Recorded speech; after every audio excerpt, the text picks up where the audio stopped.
Okay, so I'm going to kick off by talking a little bit about modernism. And as I said to you, I'm going to talk to you about postmodernism. And my main aim is for you to be able to look at Jeanette Winterson within the postmodern paradigm and actually understand what that means. Now, postmodernism isn't just about literature. I've tried to focus a lot on literature in this talk, but I will go and talk about the visual arts and architecture, because you could actually argue that postmodernism comes out of architecture more than it does out of literature, okay? So first of all, dating it and timing it is very difficult, and I wouldn't bother with that if I were you. I would just say that postmodernism follows modernism. Because even if we're talking about modernism, we could argue about when modernism came about as well. So specific dates for these periods is not a wise thing. Better to think about them as a kind of zeitgeist. And a zeitgeist means a sort of spirit of the age. Modernism occurs round about 1890s. It's to do with the foundation of things like Freudian psychology, like the discovery of the atom, and the idea that life is not so stable. But the thing about modernism is that writers tend to write in a very definite style. And what you're going to see is that postmodernism is about a mixture of styles, which we call a pastiche, and I'll talk a bit more about that in a minute, okay? So, you know, as I said, the postmodern era is coming at the end of the modern era. And the modern era was the time of recovery from World War II, which started the whole idea of globalization, etc. But if I were you, I'd never stress too much about whether it's modernism or postmodernism, because like with everything, it's very hard to sometimes draw a line. That line is very blurry. We could argue, for instance, about that a lot. So I also want to make a distinction between modernity and modernism. Modern means up to date. Modernity can mean anything from the 18th century onwards. Okay, we'd refer to that as modernity. But modernism is fixed in time, and it is a literary and artistic movement, as I said, round about from the 1890s through to the Second World War, very roughly speaking, okay? It's an era of experimentation. It's an era of stream of consciousness, like Virginia Woolf, James Joyce. In terms of music, it would be jazz, moving away from classical, or in terms of classical music, it would be very experimental classical music like Shostakovich and the American composer John Cage, okay? So modernism is characterized by a lot of formal experimentation, different styles, Picasso in the arts, but postmodernism is going to be slightly different, and I'm going to show you about that. So, what came before, as I said, there were lots of new trends in literature, and there was a movement away from Victorian realism. Okay? So modernist literature reacts against the Victorian novel. It sees the Victorian novel as very boring, as too fixed in terms of generic conventions, too based around cause and effect, too based around the idea of real life. Now we know that modernism is often referred to as the turn within. It's basically when people start to have a much more subjective idea of reality. So like I said, you get Pablo Picasso in the arts, you get James Joyce in literature, you get lots of formal experimentation in music. It's the idea that actually, let's experiment, let's go away from what's happened before. Okay. So modernist literature reacts to the modernization of society. It's often very critical of society, okay? Now, if you've read The Great Gatsby, for instance, you'll know that Fitzgerald hates the modern world. He actually characterizes the modern world as the Valley of the Ashes, which is a complete dump, full of pollution, sexual corruption, exhaustion. My favorite modernist, T.S. Eliot, wrote The Wasteland. It's a poem set in London about how absolutely crap modern civilization is, how shallow it is, how commercial it is, how debased it is, how it's without beauty and romance. So a lot of modernist writers were anti-modernity, anti the modern world. They look back to an earlier time when they saw things as more beautiful.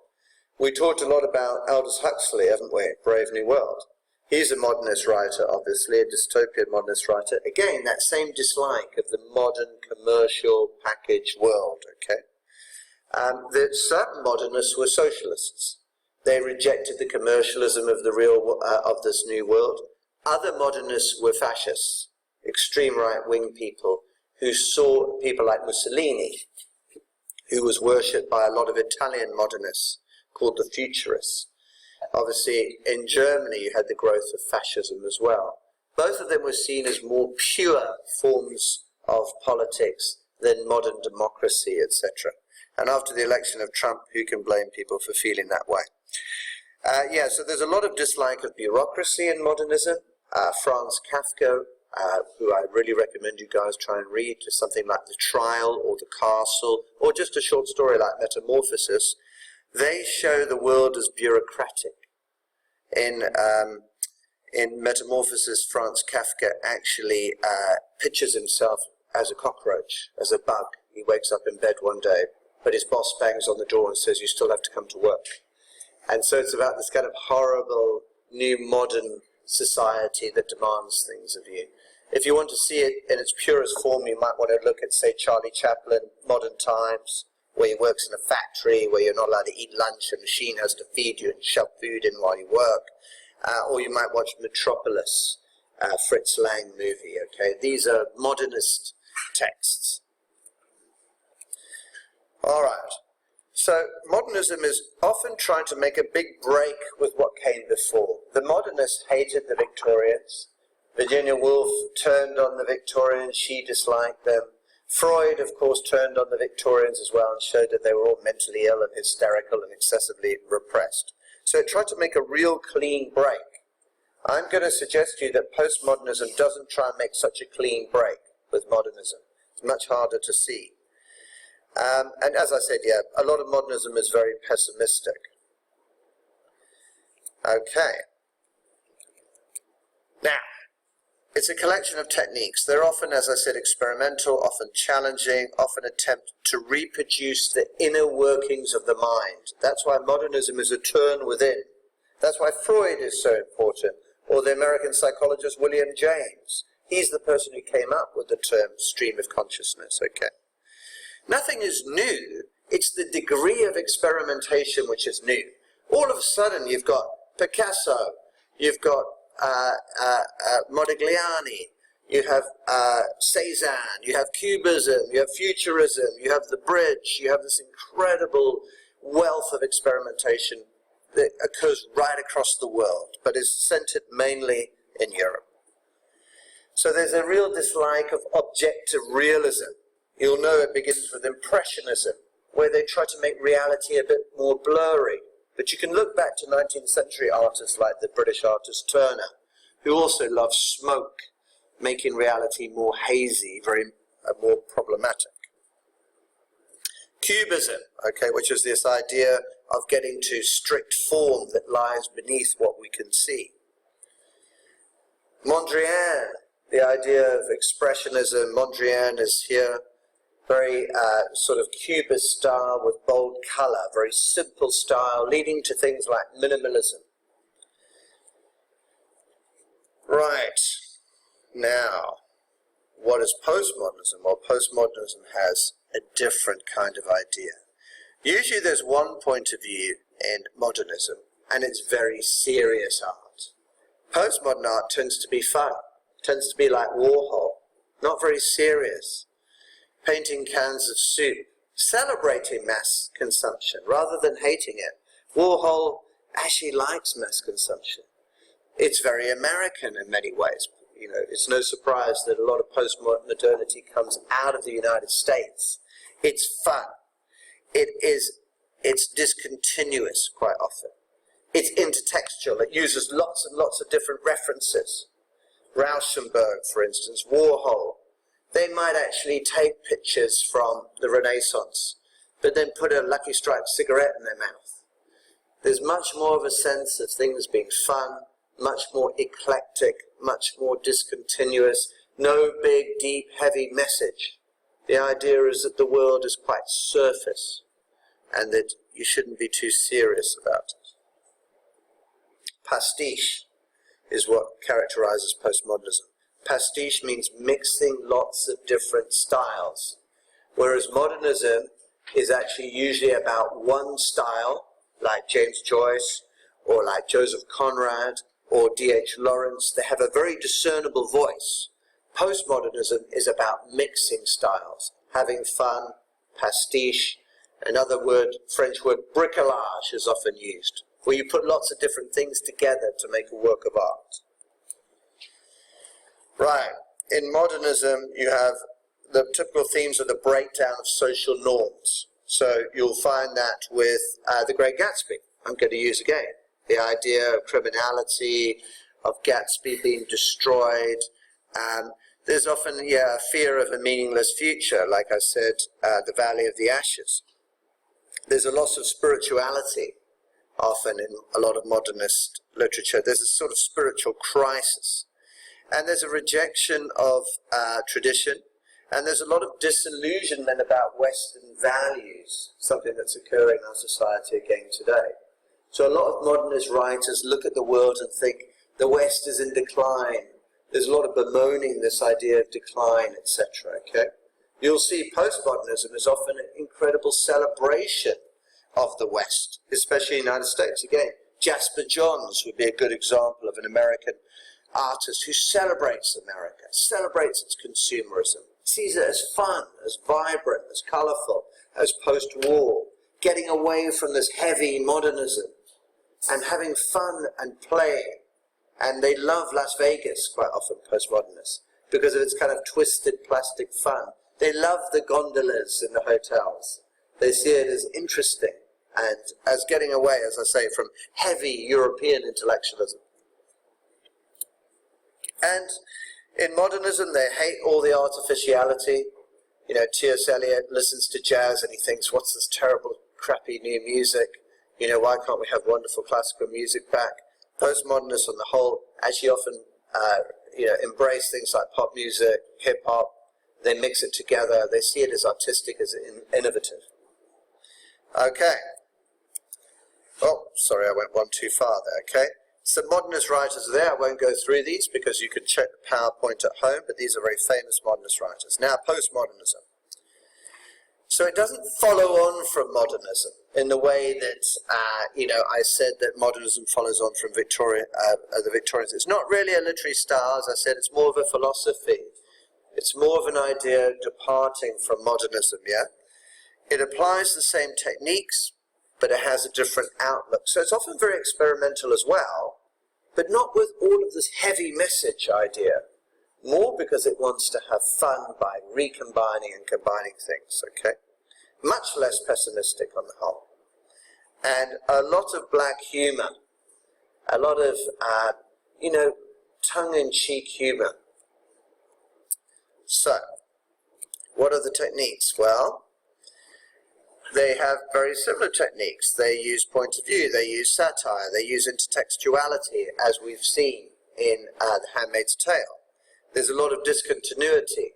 The novel's not all linear and well organized. We see it in The Handmaid's Tale, don't we? The actual structure of the novel's very messy. Do we know the truth? Well, postmodernism often loves the idea that things are discontinuous, that they're partial, that they're fragmented. The difference is that they often combine lots and lots of different styles, and they do so a lot more playfully than modernism. So some people to look out for would be, say, Paul Auster. He moves from the first to the third person to the second person. V.S. Naipaul, magnificent book called The Mystic Masseur. He moves from the first person to the non-participant omniscient narrator. You've got Arundhati Roy, a book that I really recommend that you read if you get the chance, called The God of Small Things. This is a book that she won the Booker Prize with when she was only 21 years old. Magnificent work. So it moves from the child to the adult perspective using lots of non-linear narrative, okay? So quite hard to follow. So, very similar to modernism, lots of parallel timelines, flashbacks, episodic narratives, Do you feel like this is The Handmaid's Tale? Are you recognizing this? Discontinuous back and forward, destabilizing the reader. Which comes first? You know, Margaret Atwood even adds that historical notes in, doesn't she? Just so that we don't even know whether the book is put in the right order anyway. So postmodernity is all about uncertainty. The reader destabilized. Often the reader feels disorientated, dizzy by it all. Okay, so I put a few more down there. Oryx and Craik, another Margaret Atwood, okay? So developments in literature for the 20th and 21st century. Novels is much bigger than poetry. Poetry is very big in modernism, but postmodernism literature is mainly about novels, okay?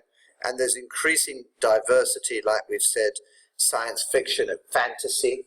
Those were genres that were considered low genres in modernism. Well, in postmodernism, the mixing of genres, like magic realism, like I told you, you know, before realism would have been considered the king of fiction, and fantasy would have been down here, low status. Well, postmodernism mixes them up all of the time, and we've seen that in Jeanette Winterson, haven't we? So blurred boundaries between the high and the low. In modernism, it's often uncompromisingly intellectual and stuff like that. Quite often in postmodernism, they chuck a little bit of anime in, a little bit of humor, a few cartoons. They don't worry so much about this idea of being highbrow. And there's a lot of different perspectives in postmodernism, okay? Feminism, post-colonialism, Marxism, eco-criticism, new historicism, and queer theory that stresses things like that gender isn't true, that gender is just what you wear. Very much a theme of Jeanette Winterson, the idea that to be a woman is to actually play a role. To be a man is just a performance, that there's no biology behind it, okay? Is everyone following me here? Okay, and all of these different perspectives mean that the world starts to break down and people don't know what's true anymore. So there is a crisis element to postmodernism. There's a kind of thing that, God, there's so many different perspectives. What's the truth? Can we get at the truth anymore? And I've said to increase social scrutiny, not just ways of writing literature, but also ways of analysing them. Literary criticism changes. When I did my A-levels, we never even heard of literary theory. You know that? You guys are going to have to show that you've got some awareness of it. So even the way that we read books has changed a lot. And you've got to be aware that there are multiple polysemic ways of reading literature and stuff. And that's something that's really intensified from the 1980s onwards. And it's, you know, it's come to the point now where at A-level you have to study these things. If you want to get a grade A, you have to know them. So that's part of postmodernity. Post-colonialism, we've already looked at that, haven't we? So I don't need to stop too long. You know that people who grew up in former colonies now are looking back at the history. And what are they doing? They're rewriting it, reinterpreting it. They're looking at British novels that, you know, might represent Indian characters a certain way and saying, hey, I'm going to rewrite that story. A great example of that would be Jane Eyre, in which Rochester's first wife, who is mixed race, she's a mad woman in the attic. And we only hear about her as some mad mixed race woman. And we despise her. So what happens then?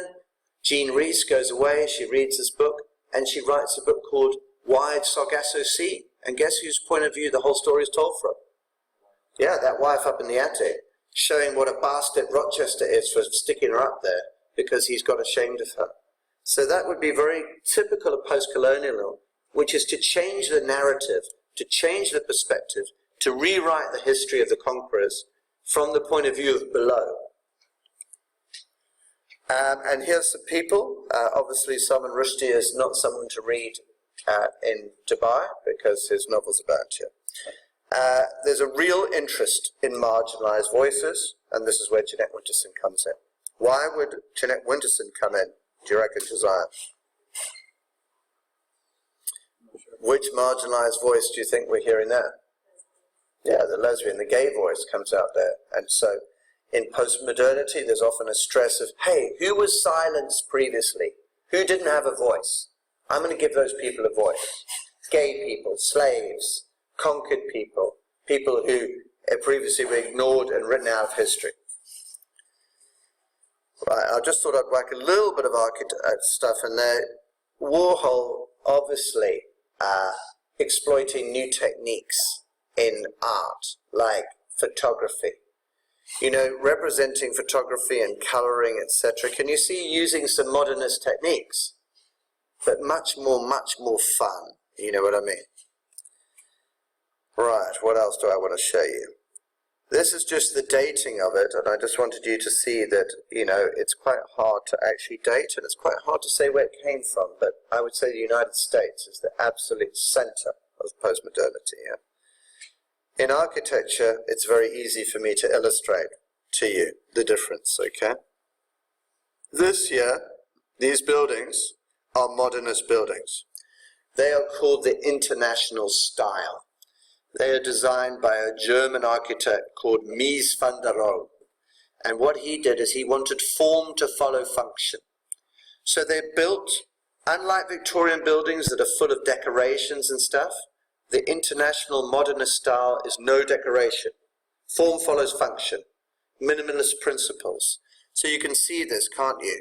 All of it makes sense. All of it is built with steel, glass, and concrete. There's a movement away from all the ugly decorativeness of Victorians. The modernists looked at the Victorians and saw them as ugly. You know what I mean? Too busy. Too much decoration. But then, postmodernity sort of moves away from that, and you start to get all these weird shapes. Dubai is very good for postmodernity, yeah? Shapes that don't always make sense. Shapes that seem funny. You know, light, humid, etc. Think of the Meydan Hotel here. You know, with all of its weird colours and all of its ripplingness. Think of some of the buildings here which are deliberately built to be hard architecturally. An engineer would never build a wonky building like that, would they? So why do they do it in postmodernism? It's fun. Yeah, because they can. And it's almost like they take on challenges. They build against the principles of architecture. Check out some of these buildings, some of them from London and stuff that you may recognize. This building near Tower Bridge. Anyone recognize this one? Again, bloody hard to build this. Expensive. But loving this kind of formal experimentation. And can you tell that it's not all serious? That it's quite tongue-in-cheek, a lot of it? It's not all meant to be elegant. In terms of painting, I want you to see as well, like embracing the idea of depthlessness. Okay, anyone recognize this artist? It's Lichtenstein. He did a lot of record albums. So you see, previously an artist would want to put their art in the gallery. They wouldn't want to put it on a record cover. Why not? It's not as distinguished. Yeah, it's low status, isn't it? So a lot of postmodernism actually embraces popular culture. That's why Warhol, Lichtenstein, I've seen Jasper Johns, a lot of these artists are actually embracing the idea of the low and the common, and actually sticking their fingers up at all the arty people in the gallery. All right, so I'll just leave the rest of this because it just shows you some more. And you can see a movement towards having a lot of fun with art. Taking some modernist designs, like Pablo Picasso, you might see there. You might recognize here that this looks like Whistler or Aubrey Beardsley, both modernists, but having some fun with it, playing with it. You know, maybe one of the ones I should have used is, have you ever seen the Mona Lisa smoking a cigarette? You know, that's typically modernist, beautifully painted, almost like an exact copy, but, you know, with a long kind of slut stick cigarette, you know. Again, sort of poking fun at this whole idea of being very serious in the arts. Now what I've done is I've put two tables at the end of this PowerPoint, okay? These two tables summarize the differences between modernism and postmodernism. I'm not going to go through them all because I think that's a waste of time. That's something that you can do in your own time. But they give you an idea of the differences. So for the purpose of our course, what do we have to know? Well, it's very good to be able to tell when you encounter a text like a Jeanette Winterson one, of why it is postmodernist, how it mixes styles, how it problematizes gender. And I'm hoping that this sets context now for you to go on to read the extract that we're going to read from The Passion. Okay?